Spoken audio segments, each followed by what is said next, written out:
തിരുവചനം ആവർത്തിച്ച് പറയുന്ന ഒരു പ്രസ്താവനയത്രേ, nothing is impossible with God.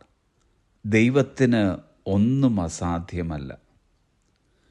ദൈവത്തിന് സകലവും സാധ്യമെന്നറിഞ്ഞുകൊണ്ട് അവനിൽ കൂടുതൽ ആശ്രയിക്കുവാനും ദൈവവചനത്തിൽ ആഴമായി വിശ്വസിക്കുവാനുമായിട്ടത്രേ ഈ വചനം ആവർത്തിച്ച് പറയുന്നത്.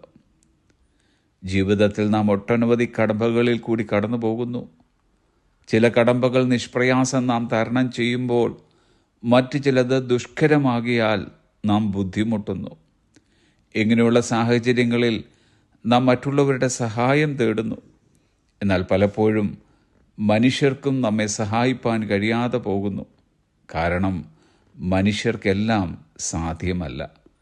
എന്നാൽ തിരുവചനം പറയുന്നു, മനുഷ്യർക്ക് അസാധ്യം, ദൈവത്താൽ സാധ്യം.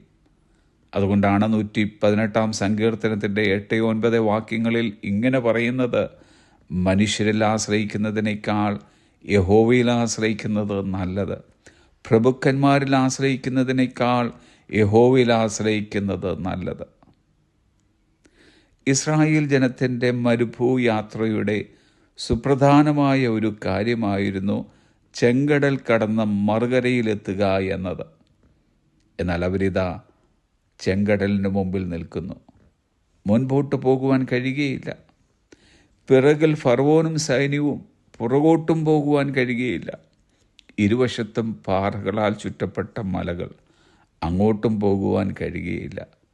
ഇങ്ങനെ മരണത്തെ മുഖാമുഖം കണ്ടുകൊണ്ടിരുന്ന സമയം 4 വശത്തും പ്രതീക്ഷയ്ക്ക് വക നൽകുന്ന ഒന്നും കാണാത്തപ്പോൾ പ്രതീക്ഷ നൽകുന്ന ഉയരത്തിലേക്കവർ നോക്കി. അസാധ്യമെന്ന് കരുതിയിരുന്ന അവരുടെ മുമ്പോട്ടുള്ള യാത്ര ചെങ്കടൽ വിഭാഗിച്ച് ദൈവം സുഗമമായി മാറ്റിക്കൊടുത്തു. നമ്മുടെയും ജീവിതയാത്രയുടെ വഴിത്താരയിൽ പലവിധമായ തടസ്സങ്ങളും എതിർപ്പുകളും പ്രതിസന്ധികളും കടന്നു വരാം. ഇനി എങ്ങനെ മുമ്പോട്ട് പോകും? എങ്ങനെ ജീവിക്കും? മക്കളുടെ ഭാവി എന്തായിത്തീരും? ഈ ലോകത്തിന് ഇനി എന്ത് പ്രതിവിധിയാണുള്ളത്?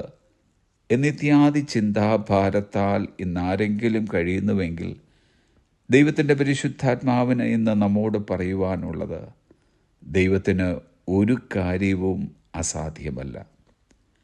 നമ്മെ സഹായിക്കാമെന്ന് പറഞ്ഞ മനുഷ്യരെല്ലാം നമ്മെ കൈവിടട്ടെ.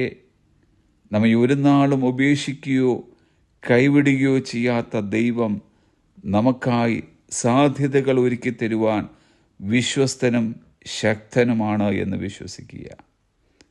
അനവധിയായ വാഗ്ദത്തങ്ങൾ ഇതിനോടകം ദൈവം നമുക്കും നമ്മുടെ കുടുംബത്തിനും നൽകിയിട്ടുണ്ട്.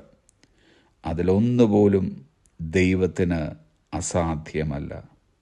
Know and believe that our God can turn the impossible things into possibilities. നമ്മുടെ ദൈവത്തിന് അസാധ്യമായ കാര്യങ്ങളെ സാധ്യതകളാക്കി മാറ്റാൻ കഴിയുമെന്ന് അറിയുകയും വിശ്വസിക്കുകയും ചെയ്യുക. Have a blessed day.